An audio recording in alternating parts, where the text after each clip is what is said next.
Medyo mataas pa rin ang tubig ng konti, pero kapag sobrang sarap. Sobrang lamig ng tubig at napakalinaw. Parang nasa ilalim ng kuweba.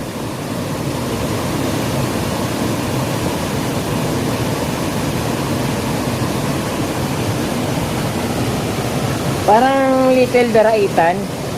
Kapag di nakarating na kayo sa Daraitan, sa Tanay, parang ganitong river doon, pero sobrang malalaki yung mga bato. Parang ganito rin banda dito sa kaliguan namin dito.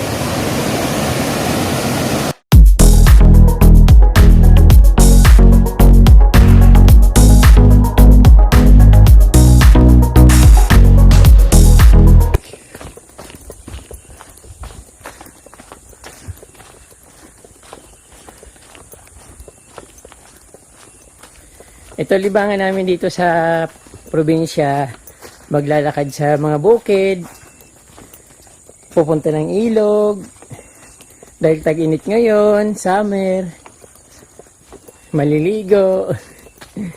Kaprom di kung bago lang po kayo sa aking channel, huwag niyo pong kalimutan mag-subscribe muna at pindutin po yung notification bell para updated po kayo sa aking mga post. At naipapasyal ko palagi kayo sa kung anumang oras ako pupunta ng bundok or saan man lugar dito sa amin, makikita nyo rin at nakakapamasyal na rin kayo palagi. Ito kaprom di papasyal ko ulit kayo dito sa amin. Sa mga gilid-gilid lang, bahala na kung saan makarating.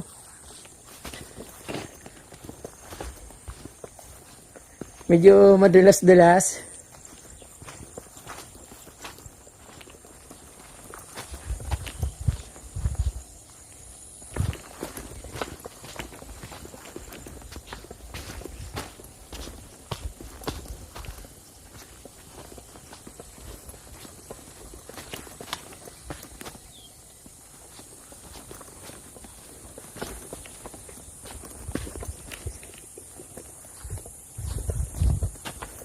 Mainit na. Biglang umuulan dito sa amin kapag hindi kahit summer. Maulan dito palagi. Pero yung araw naman kapag umaano na, mainit din. Parang parang yung katulad ng ordinary ay traditional na summer na ganun kainit kahit umuulan. Pero pag gabi ka from dito, lalo pag madaling araw, sobrang lamig.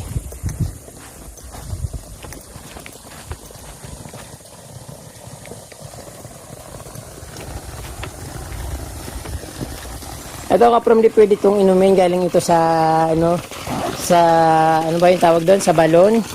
Hindi to sa irrigation. Sarap oh. Pwede nga dito maligo, mag-shower. Kung maganda siguro kung malapit dito yung bahay. Yung kubo, libre-libre yung tubig. So, ginagawa yan kasi dito sa palayan. Ayun o. Parang malapit na naman araruhin. Nag-iimbak ng tubig. Pero umuulan naman dito ng malakas, madalas.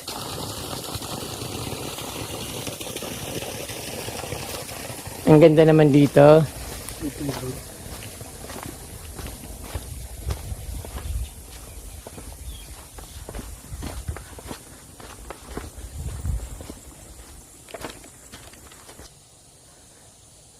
Ito mga kapram, di daming humalumina. Yan o. Pero iba-iba kasing variety yung humalumina. Mayroong kulay green, kulay white, kulay brown. Yung kadalasan nakikita ko yung parang yung dark brown or kulay maroon. Parang mas mabenta yun, binibili ng mahal. Pero dito, parang wala naman pumapansin nun.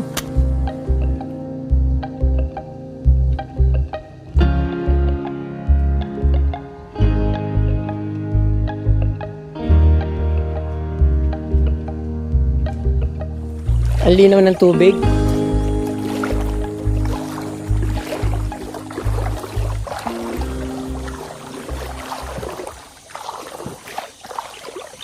Sarap na.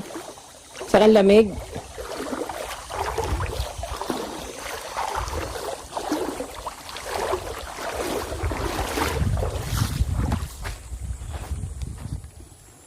Ito kapramdi yung buri, yung ginagawang banig at sombrero.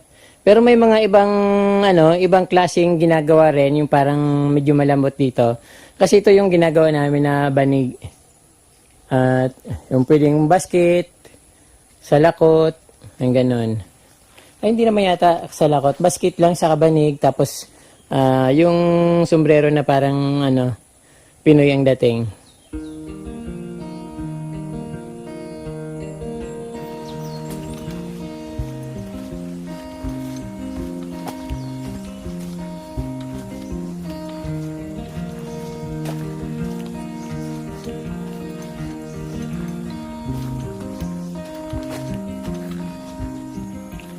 Ganda ng tubig ngayon, sobrang linaw. Ayun, no. Medyo maganda rin naman dito yung paliguan. Malalim din to. Tapos sa taas yung lakas maka nature. Ayun, no. Ganda. May mga halaman din sa parang hoya plants dun sa kahoy. Nakalambitin.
Daming humalumi na mga kapromdi, oh. Ang laki. Sa ilalim ng punong kawayan.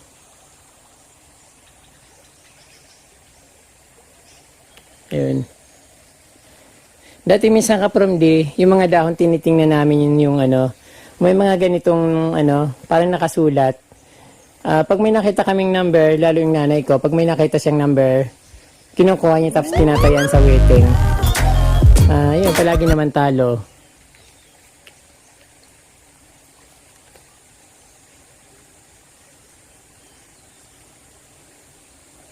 Mostly mga humalumi na yung mga nandito kapromdi.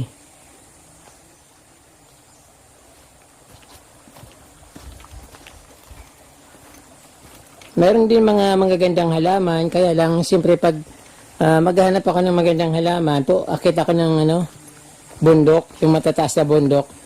Pero hindi ako pupunta doon. Mayroon mga taga rito na umaakit talaga ng bundok para maghanap ng halaman.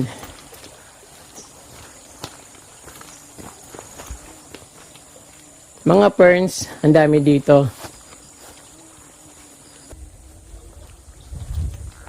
Iba't ibang klase mga damo. Ayun. Siyempre yung may mga halaman din dyan. Hindi lang namin alam kung halaman yung mga nakikita yung mga na yun. Kasi nga, hindi kami familiar sa mga halaman. Mas maraming nakakaalam ng halaman yung mga taga cities. Kasi sa amin mga damo lang kasi ito. Ayan.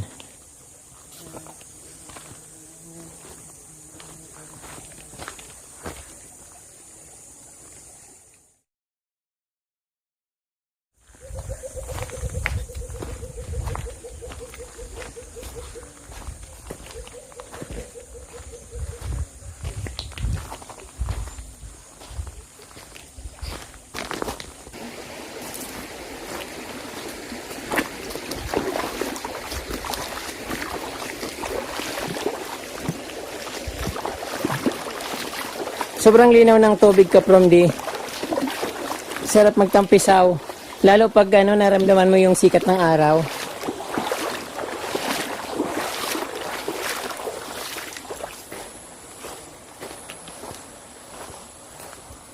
Ganda ng kahoy, kulay puti.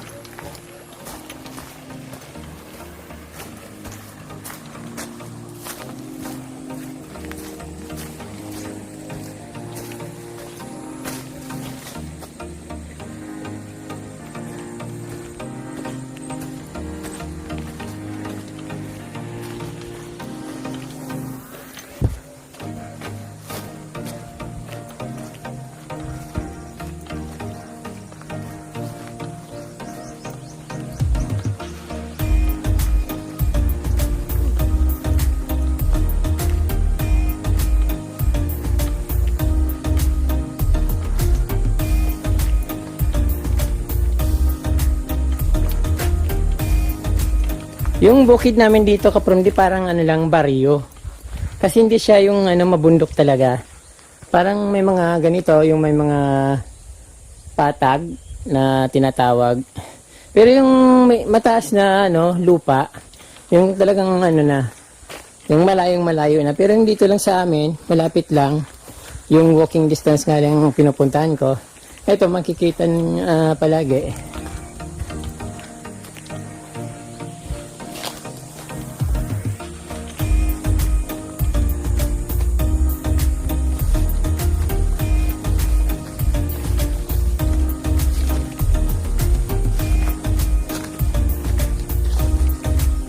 Minsan nakakatakot yun kasi baka madulas, mahulog sa bangin.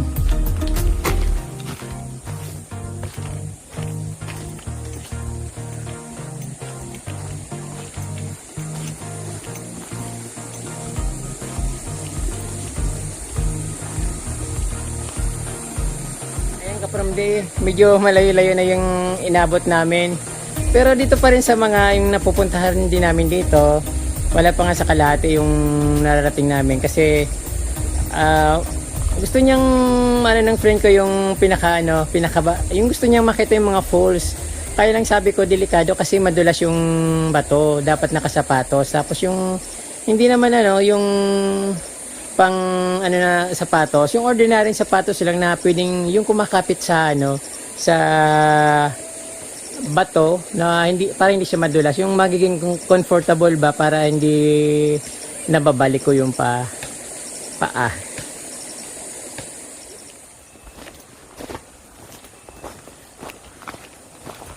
Sarap mamasyal ka from kapag ganitong summer tapos nasa ilog.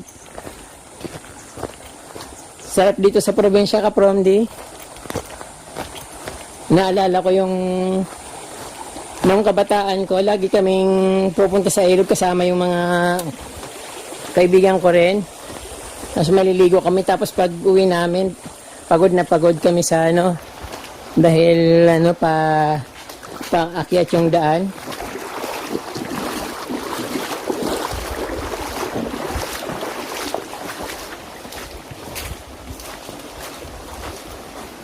Tingnan mo, may nag-iipon na puting bato.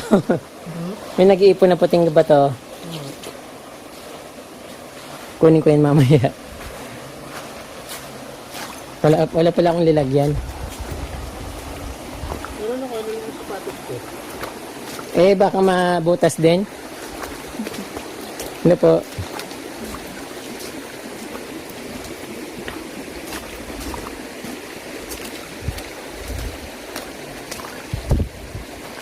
Daming aso.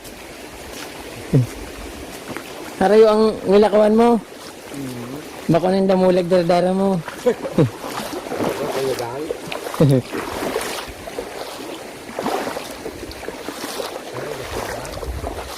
Dahil lakaw-lakaw lang.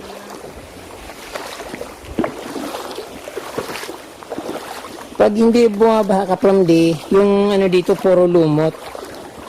Pero pag bumaha naman, yung lahat na lumot na nawawala lahat. Pero yung tubig ka from di, hindi naman nagbabago. Sobrang linaw. Ayan, nakikita nga yung ano, para kung basta maganda, oh. Na ano,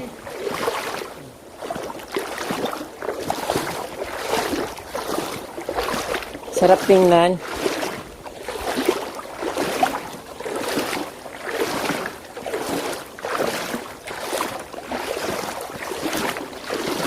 Kulang lang isda ka from di.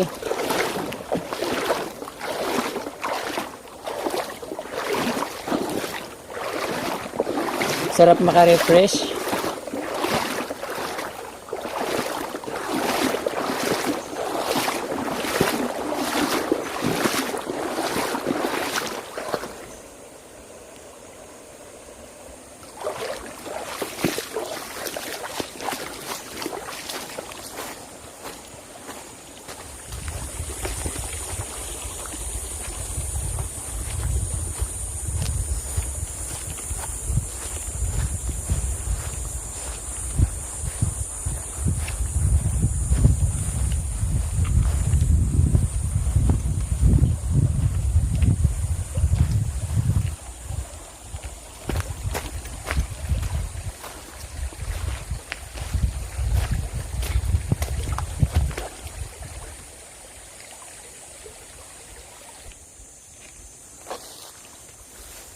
Dragon tail, mga kapromdi, yung pinaka-monstera natin dito sa Pilipinas. Sa ibang bansa, mahal din daw yung ano natin, dragon tail. Pero dito sa atin kasi nagkalat lang eh. Parang hindi na pinapansin. Pero pag sa, siguro siyempre sa ibang bansa, iba rin yung ganito nila. Sa atin, ano, iba rin yung dragon tail natin or monstera. Ay, napakaganda niya pero damo lang yan dito kapromdi. Ito naman ka-from ratan. So, sa iba nakikita ko ginagawa itong halaman lalo dyan sa Metro Manila. At sa ibang part ng dyan sa mga urbanized o highly urbanized cities, ginagawa itong ano, halaman. Pero sa amin ka-from hindi namin ito pinapansin kasi matinik siya. So, siya yung ginagawang parang ano, parang ratan, panali, basket, mga ganon.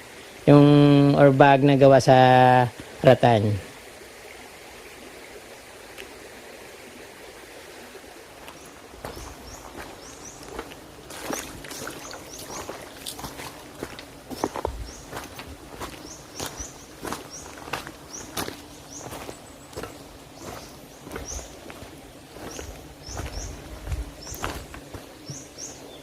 Sarap mag-picnic dito. Tapos ang lawak ng ano niya, yung ano ba to, basod. Basod sa amin ito.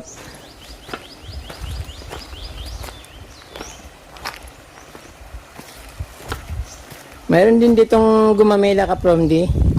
Kahit na malayong malayo na sa mga kabahayan, mayroon pa rin ditong halaman na napakataas. Oh. Gumamela, ang daming bulaklak.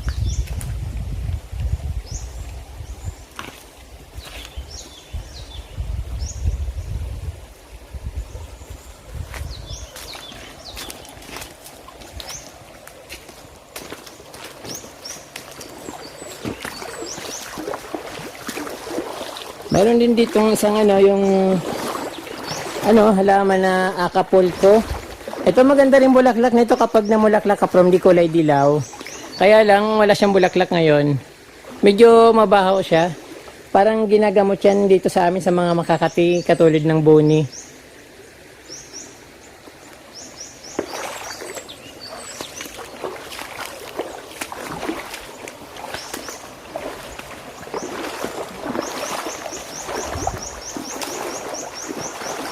Sayang yung mga puting bato, lalaki. Ang layo na kasi nito sa kubo. Dapat eh, paano ko ng ano, kalabaw? Kaso wala naman akong kalabaw.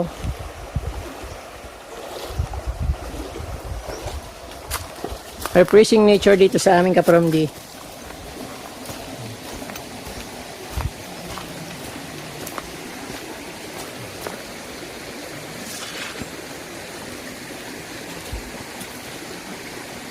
May mga malalalim kasi dyan eh.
Dito ka lang dumaan sa gitna, medyo mababaw, oh. Malalim nga pala.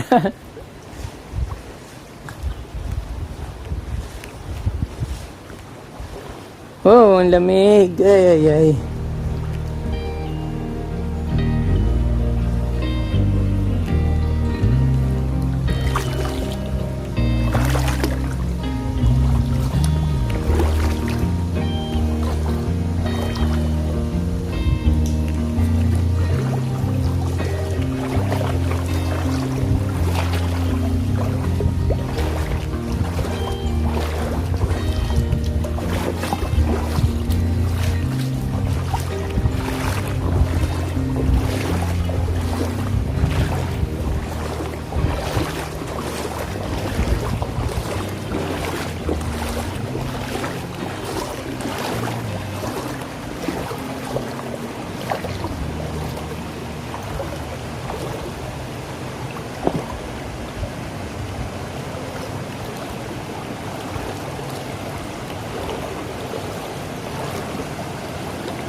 Sobrang linis dito ngayon, Kapramdi, kasi yung dumaan bagyo, siyempre bumaha dito. Yung na, ano yung mga ano, lumot, na tanggalat yung mga lumot. Kaya ito ngayon ang ganda-ganda. At napakalinis. Yung bato kitang-kita, malinis.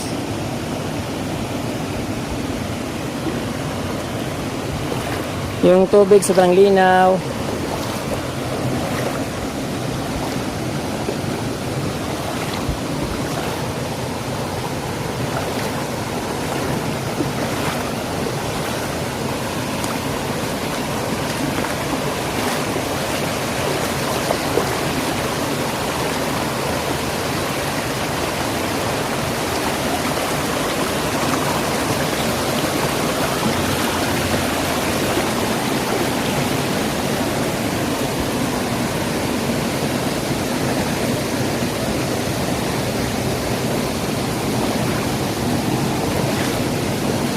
Medyo mataas pa rin ang tubig ng konti, pero kapag sobrang sarap.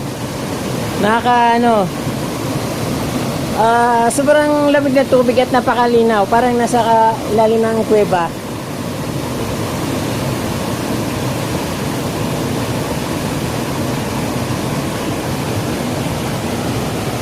Parang Little Daraitan. Kapag di nakarating na kayo sa Daraitan, sa Tanay, parang ganitong river doon, pero sobrang malalaki yung mga bato. Parang ganito rin banda dito sa taliguan namin dito.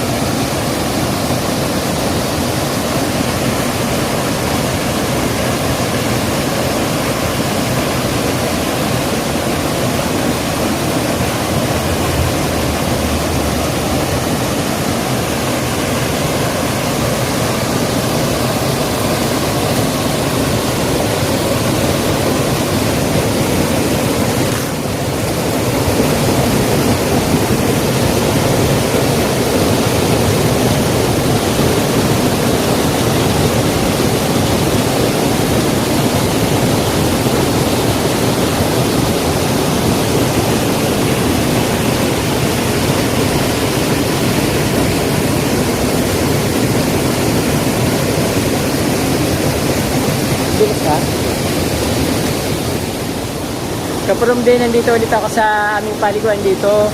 So gusto kong dalhin yung kabigan ko dun sa mga falls. Kaso lang, natatakot ako kasi lampa yung paa niya. Parang flat-footed ba. So madali siyang madulas. So nakakatakot kapag sinama ko siya doon. Tapos nasa bukid kami. Mahirap na. Kaya dito lang kami sa first floor ng aming paliguan dito sa Barangay Gubat, Laguna, Camarines Sur. Napakaganda naman ng tubig dito, kapag di parang nawasa. Crystal clear yung tubig, napakasarap tingnan at napakasarap maligo. Kaso lang ayaw kong maligo. So saglit lang kami dito kasi nakakainip sa bahay, walang mapuntahan. So wala akong ibang mapapasyalan sa kaibigan ko kundi dito lang sa bundok. Sa bayan naman nakakasawa na, wala nang makikita at napakainit. Tapos dito ang sarap lakas maka-nature. Yung bagasbas ng falls, napakasarap pakinggan. Tapos napakalamig ng tubig. Ayun, parang kung ano yung nakikita nyo kapag dito, talagang masarap dito. Yung tubig sobrang linaw.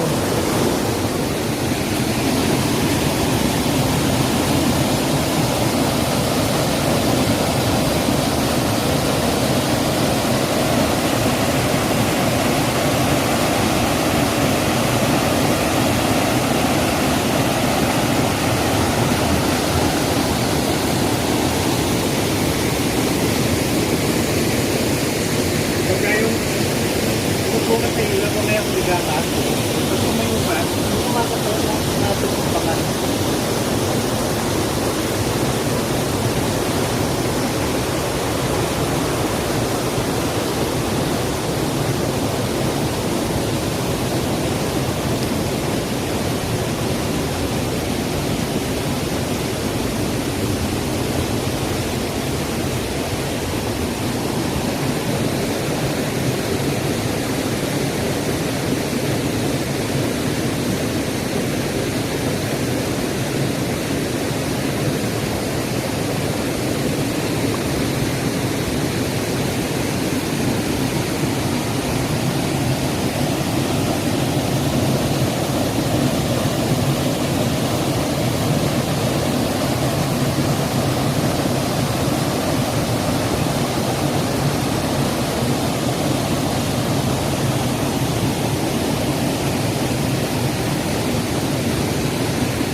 Ayan po mga kapromdi, nakita nyo na naman yung napakagandang nature dito sa amin. Marami pong salamat sa inyong panunood. Naway nagustuhan yung aking munting video, munting paraiso dito sa aming lugar. Salamat po mga kapromdi. Huwag niyo po ang kalimutan mag-subscribe at i-share po ang video para ma-refresh din po yung iba. Marami pong salamat at Diyos mabalos po. God bless mga kapromdi.